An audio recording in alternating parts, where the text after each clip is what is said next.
Today on Locked On Blue Jackets, we are talking about one of the most polarizing and interesting prospects to come into the 2023 draft.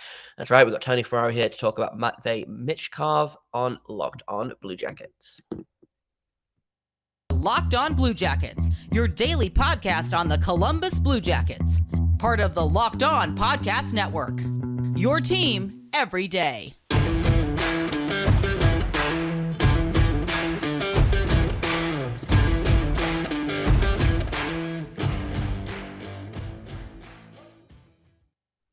Hello and welcome to Locked On Blue Jackets, part of the Locked On Podcast Network, your team every day. I am, as always, your host, Jay Foster, here to bring you news, stories, the good, bad, and the ugly about your favorite team and mine, the Columbus Blue Jackets. Before we get started, I want to thank everyone for making this your first listen of the day every day. Locked On Blue Jackets is free and available on all podcast platforms and also over on YouTube. So if you haven't hit subscribe over there, please feel free to do so. It helps me out. It helps you out. Everybody wins.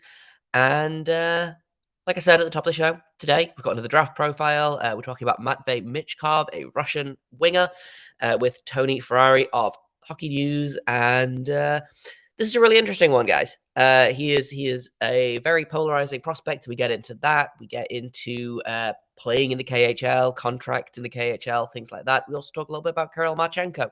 I will say this episode was recorded on Thursday last week before Kirill Marchenko got his first assist of the season, but we do talk about how much fun it is that he had, I think, 14 goals and 0 assists. Obviously, that is no longer the case, but just to put it into context, we recorded this a week ago, and that's why we are talking about it. But without further ado, I will just get right into my conversation with Tony about Michkov. I want to talk about a guy who was not at the World Juniors, and a guy whose name I've kind of been hearing basically since 2020. We've talked about how strong this draft is for a long time.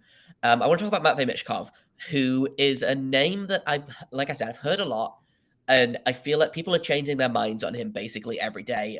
He's going to be a top 3 pick. He's going to drop down to the the end of the round. No, he's going to be second overall. What exactly is so polarizing about Matvei Michkov? Well, the first thing I'm going to say is the first thing a lot of people bring up is the contract. He's got a contract for 2 more years, if I'm not mistaken. And at the end of the day, that plays zero role, in my opinion, into his projection. I don't worry about the contract at all, because a player like Matvei Michkov, despite how skilled and how good he is, it's going to need a couple of years of development. I'm not worried about that contract affecting things, because at the end of the day, a team that's going to draft Matvei Michkov in the top 5 probably isn't a very competitive team anyways, if we're being honest. They can wait a little bit. If two years of waiting for a guy to be able to come in and be an impact player isn't that big of a deal, especially if it's a team like Montreal who has 2 first-round draft picks. You can take that risk and wait those 2 years. The contract isn't a big issue for me, despite some people making it a little bit more overblown than it needs to be. The big thing that concerns me with Matvei Michkov's game is the fact that he doesn't play hockey in any sort of translatable way a lot of times. And thankfully, the move to Sochi recently has done wonders for his development. I think he's being coached to actually play in a system. Don't go out there and just play like you're playing NHL 23 on the video game. This isn't PS4. This is real life at the end of the day. It's so fun to watch him play when he's at the height of his abilities, because when he's using his teammates and understanding the concepts of breaking in and out of space and finding pockets, and he's finding ways to use his shot effectively, this is a really, really fun player, really talented player, a guy that should be in that conversation as a top 3 pick. The problem is, for so much of this year, we saw him try to play video games on the ice in real life and going into pressure, skating himself into trouble, finding himself in the corner and just firing a shot from a terrible angle. There was a game earlier this year where I think everyone started praising him. Oh, Matvei Michkov set the KHL record for shots in a game for an under 20 player with 11 shots. Not a single one was from high danger. Every single one was from low danger above face-off circles. That's great. You can shoot the puck a bunch from there. You're not a defenseman, though. You got to be getting to the high danger areas, or at least the medium danger areas. He's got a good shot, but you can't score from up there. That's the thing. So I think this kid has all the talent in the world. He's got a ton of fun puck skill. He's got a great shot, really good shooter. Could be like a Cole Caulfield level prospect, in my opinion, in that regard. but there's definitely flaws in his games in terms of translatability, in terms of understanding when pressure's attacking him and closing in and getting out of that. I think the move to Sochi's been great, like I said. I need to see it more this year because he has been moving up my board a little bit since the move to Sochi because he's finally playing hockey. He's not playing shinny out on the outdoor rink, but there's still some flaws in his game, certainly. Yeah, for sure. And I always forget how tough the KHL is, especially for young players. Because I was looking at like his stats earlier, and I was like, oh, he's only got 10 points in I think 16 games, or 10 points in 19 games with Sochi. But like, and I feel this is something we talked about last year as well. And not to just rehash conversations every year, but the KHL I feel like doesn't like to play its young players, and so having a player that is producing basically at all when is he even 18 yet? Like he's he turned 18 a couple of months ago. Yeah. It's impressive to have a young player even getting KHL time, I feel like. And that's the big thing is, I like you said, you don't want to rehash this conversation every year, but I think it deserves being mentioned every year. Young players, 17, just turned 18 years old, playing in professional leagues, whether it's the Liga in Finland, the SHL in Sweden, the KHL in Russia, or even the VHL, it's not easy. These are kids playing against men. I remember one prospect telling me a couple of years ago when I was interviewing them that like he was laughing because he was talking to a teammate that had a child the same age as him. It's just one of those things where it's like that's not a normal thing for these guys to be playing against. You can have a guy like Matvei Michkov go down to the junior level in the MHL, but he's just going to absolutely torch that league. It's not even fair. Last year in the MHL as a D-1, he had 38 points in 22 games. He was a goal a game at that level. You don't need him there anymore. The VHL level this year, he's over a point a game with 10 goals and 4 assists. The KHL level this year, since the move, he's been really good. He's been about half point a game. Those are really good numbers for a player his age. At the end of the day, he's certainly not a perfect player. Like I said, there's a ton of flaws, but this is an incredibly high upside offensive player. Don't ask him to play. Don't ask him to play defense. There's a reason he's a winger and he's never once been considered a center. But he's got a lot of fun ability in his game, both as a puck mover in the offensive zone, both as a shooter. This is a guy that could score 30, 40 goals at the NHL level if he kind of refines certain things in his game in terms of habits he has. Yeah, I feel like it's a similar, not maybe that doesn't translate directly, but I feel like especially with Brad Lambert last season, where he was, I think when I started doing my draft stuff, he was basically the second overall pick, and everyone was like, yeah, it's gonna be right in Lambert, and then he went what 30th, 31st. Yeah. Can you see Michkov having a similar kind of drop, or do you think he's kind of probably going to hover around I think he's like probably at the 3 to 5 range at the minute? I think he probably ends up in the 3 to 5 range. I think he could fall a little bit further than that, but I don't see him falling outside the top 10 because I think the difference between Lambert and Michkov is they almost have the opposite problems. Lambert was doing a lot of the right things. The processing was proper. He understood how to do everything. They both had this outstanding skill, but Lambert wasn't finding the score sheet. I think the opposite is Michkov is finding the score sheet a ton, but there have been quite a few times where I'm like, oh, he had a 2-point game today. I go and watch both points, and I'm like, how did either of those points happen?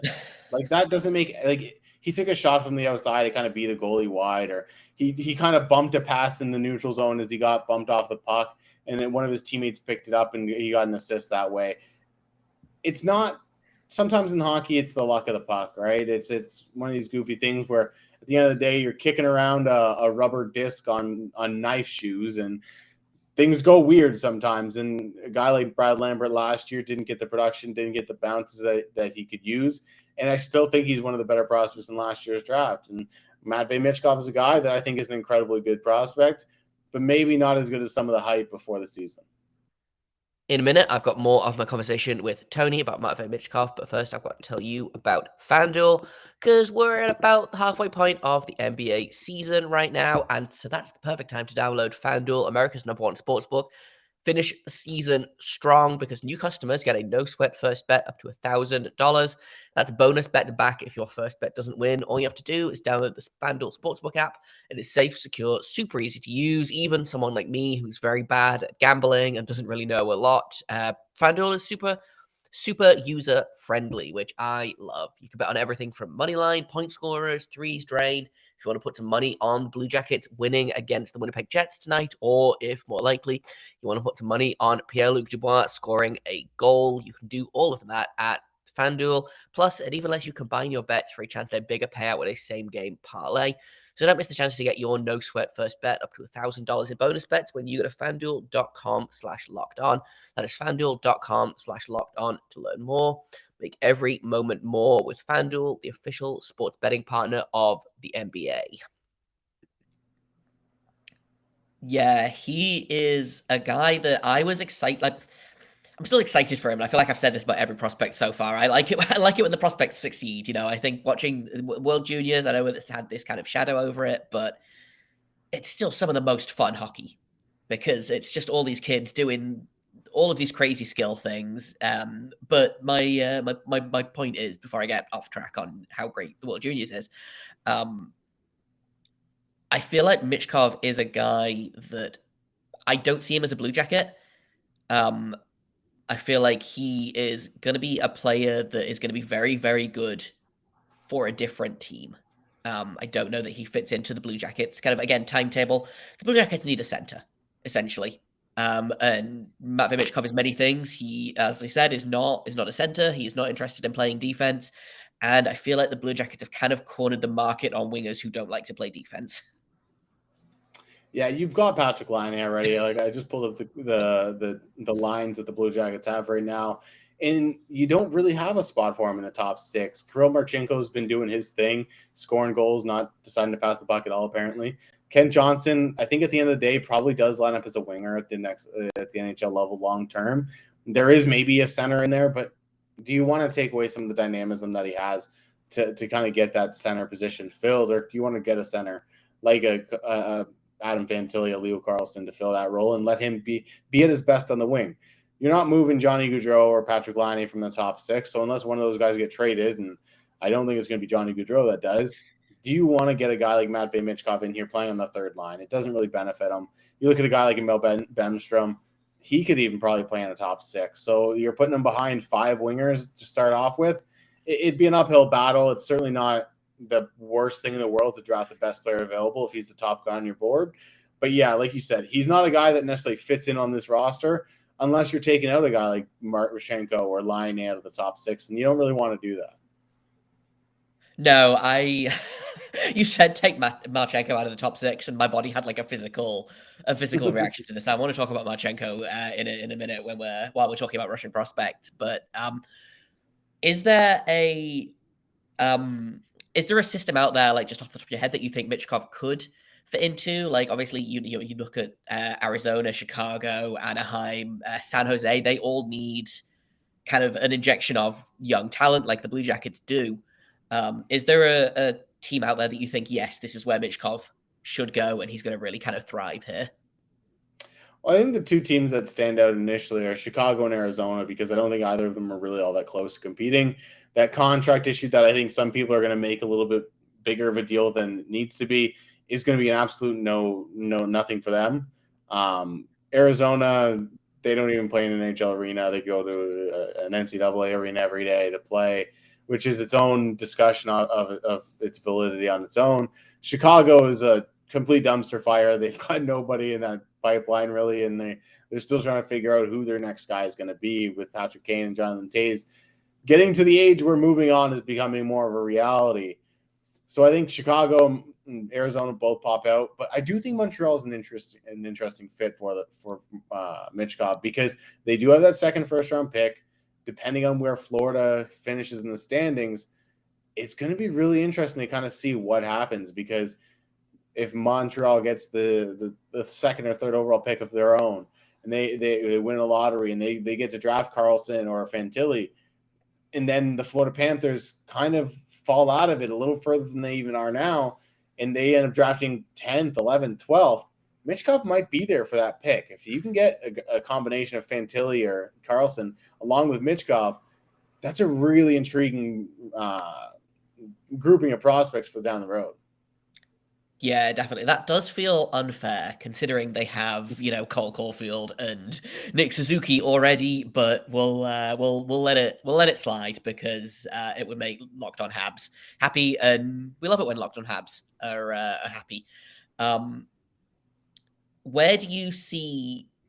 I know it's going to sound like I've literally just asked this question, but where is Michkov kind of on your board? What obviously you can't predict the order that the draft is going to go in. You don't know who's getting first, second, third, or whatever. Where do you have him kind of on your board? And like, do you think he?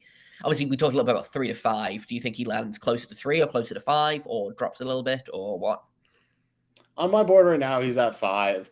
He's kind of in a grouping at 4, 5, 6 with Zach Benson and Will Smith in the moment. Oliver Moore is kind of right there as well. With the Russian factor of everything going on politically, with the contract that is probably, like I said, going to get overblown more than it needs to be, I think he probably ends up falling a little bit further than that. If I had to put a number on it, I'm going to say 8, just for the purposes of giving a random number. But Just so we in can go back and reality, flip this in 6 months' time. yeah, exactly. When he goes 7th, and everyone can go, Tony, you were wrong. And no, but honestly, like I think 7, 8, 9. I think he kind of goes towards the back end of that top 10. But he has the talent to be a top 3 guy in this draft class, certainly. So he could be a really nice steal for a team. He could also be a guy that never figures out how to play translatable hockey. So he's going to be a risk. He's probably one of the riskier guys among that big group at the top of the draft. But man, if he pays off, there could be a really, really fun player here. Yeah, he feels like a player that's really kind of primed to be that pick who 3 years down the line were like, how did he fall to 9th? Like we kind of had that Yeah. discussion after Cole Sillinger's rookie year of how did this guy fall to 12th? And it feels like Michkov is kind of primed for that kind of narrative when he finally makes it over from Russia. But speaking of Russian wingers that are a ton of fun and are kind of maybe doing some unsustainable things right now, I thought while I had you, we could talk a little bit about Kirill Marchenko, who is second in rookie scoring, just in terms of goals, and 14th in scoring overall because he has 13 goals and 0 assists. And I'm having a lot of fun. And obviously, this is unsustainable. He's shooting at like 24% or something crazy. How unexpected was this from a guy like Marchenko? I don't know if it was unexpected. If you told me that Marchenko would have 13 goals through 28 games, I'd go, oh, he's a little bit higher pace than I expected, but he's having a good rookie season. Would I have also guessed he had 0 assists? Probably not, because I've seen him make some really nice plays as a playmaker as well. It's not necessarily his calling card, but this is a fun, goofy little season where he's going for the Cy Young Award, as so many people in hockey like to say, referring to the baseball pitching award, where guys going for 12 wins and 2 losses or something like that. And Marchenko's certainly trying to put up that the shutout in the assist department, but it's a really fun player. He's got a great shot, obviously, as we've seen so many times, but he does have some really good playmaking ability in his game as well. I think we'll start to see that as his shooting percentage comes down from the 25% it's at right now. But man, this is a really fun player to watch. It shocked me a little bit that it took as long for him to get back up to the NHL lineup as it did. But at the end of the day, this is a guy that belongs in the top 6. And like I said earlier, when we were talking about Michkov, you can't really take him out because this is a guy that really belongs there. Yeah, and I know Cole Sillinger is having a bit of a down year at the minute, but the idea of maybe a Johnson, Sillinger, Marchenko second line, that feels like a lot of fun. Dmitry Voronkov apparently is moving to Columbus at the end of his season, so we could potentially have, something fun like a Chinakov, Voronkov, Marchenko line. Like it feels like there's a lot of possibilities in Marchenko's future to really get line mates that he could play with for, the next 10 to 15 years. Yeah, I think Columbus has done a really good job of developing or collecting a really sneaky good prospect pool. I think no matter where you look, they kind of get underrated a little bit more than they should be. They've got a lot of really good defensemen coming up. They've got some sneaky good forwards as well. I think the Columbus Blue Jackets are going to be able to put together a really nice young team behind guys like Patrick Laine and Johnny Gaudreau. And it's going to be centered around Kent Johnson, Cole Sillinger, Kirill Marchenko, and the likes. Like you mentioned, Cole Sillinger's having a bit of a down year, but I think he had too good of a rookie year than what we were expecting from him as an 18-year-old coming to the NHL. So at 19, I don't think there's a whole lot to worry about. If he's still doing this in 2 years, then you worry. But this is a guy I think is going to figure it out. Yeah, for sure. And I think the coaching hasn't, but we don't have to get into the coaching of the Blue Jackets and how Mathieu Olivier is getting 14 minutes a night and Cole Sillinger is getting 8 minutes a night. But it feels a little bit, and like this might be confirmation bias just because I pay a ton of attention to the Blue Jackets for my sins. But it feels like all the Blue Jackets are trying to time it so everyone is kind of ready at the same time. It feels like we're maybe a season away from Johnson being dominant, Marchenko being dominant, Sillinger figuring it out. They've got Juracek, they've got Matejchuk. I think Stanislav Svozil really had a good showing at the World Juniors and kind of made people pay attention to him. And it feels like in a couple of seasons, Columbus is going to turn around and people are going to be like, where did they get all of these really good players from? And they've all kind of figured it out at the same time. Yeah, like I said, I think they've got a sneaky good prospect pool. You look up and down the list, so many guys are going to come and do it, like you said, at the same time. I think it's still going to be a work in progress once they do it. All the young guys there. It's never easy. That's why I think it's smart that they're allowing guys like Kent Johnson and Cole Sillinger to make mistakes this year. I think coming in, a lot of coaches would be on Kirill Marchenko for not having any assists despite the 13 goals. And the Blue Jackets have been like, let it ride. Let's see how long this lasts. And they're replying to my Twitter comments about it. They're on Twitter having fun with it. So I think that's the big thing with a team like this is you're not winning this year. And I think so many times when a team's not winning in a given year, they take it too seriously and they get down on themselves and they kind of poo-poo their own pudding. And I think this time the Blue Jackets have done a really good job of just having fun with it. And I think that's the best part about having a rebuilding team is there's so much hope for the future. And that's why I love doing the prospect stuff I do is because at the end of the day, like you said earlier, you want every prospect to succeed. And seeing a Blue Jackets system where they've got so many guys, even a guy like Jordan Dumais, like a guy that people don't talk about, well, people talk about, but a lot of people don't have the faith in him. A guy like James Militesta, Luka Del Belbaluz, Stanislav Svozil, like you said, even a Kirill Marchenko. Like there's so many guys that it's like, some of these guys are going to work out. There's no doubt about some of these guys working out. They're not all going to do it, but it's so much hope for the future. It's so fun to watch, and it's good to see them develop into hopefully a pretty good team in a few years. Yeah, for sure. You've got to find when the team is this bad, you've got to find the fun in the little things. And if the little things are Kirill Marchenko just deciding that he's not going to pass the puck at all, then that's kind of where you land. I want to finish off with kind of one final thought. We're a year removed from the 2022 draft, near enough. Looking back, David Juracek at 6, Denton Matejchuk at 12th, 14th, 12th.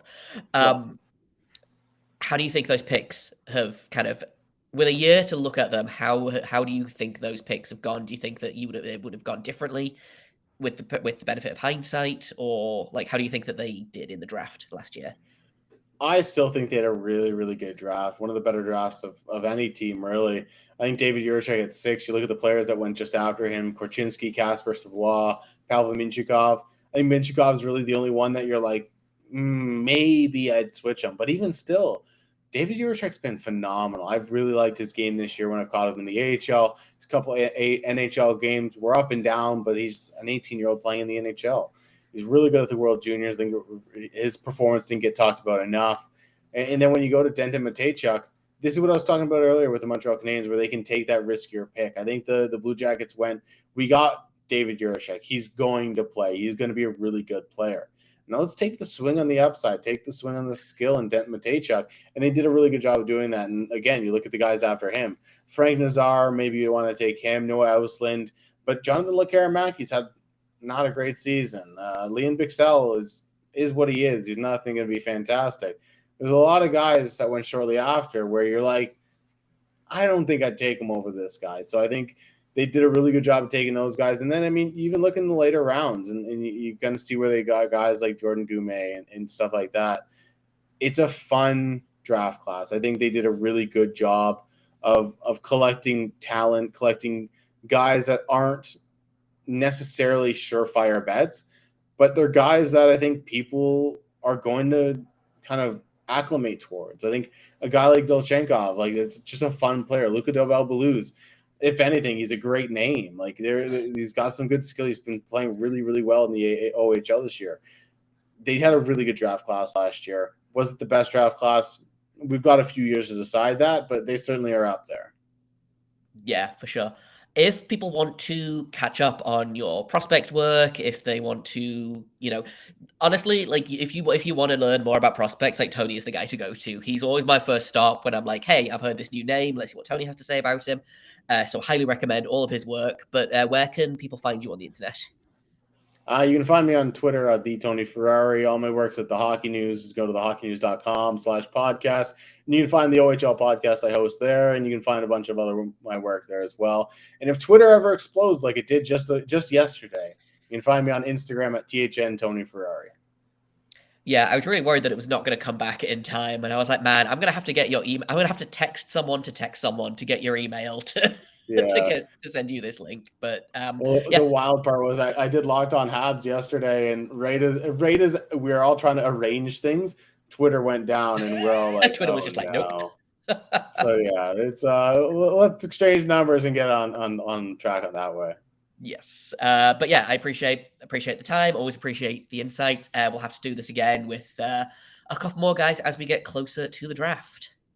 Sounds good. And that's about all I've got for you today. Tomorrow we will break down tonight's game against the Winnipeg Jets.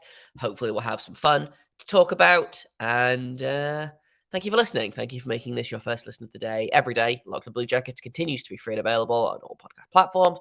We're over on YouTube. You're never going to have to get behind a paywall for a Locked On product. That is our promise to you. I've been Jay Foster. You can find me on Twitter at _Jacob Foster, JAKOBFORSTER. You can find the podcast at LO_Blue Jackets. If you have comments, questions, criticisms, you can email me at lockedonbluejackets@gmail.com. And until tomorrow, make sure you stay locked on.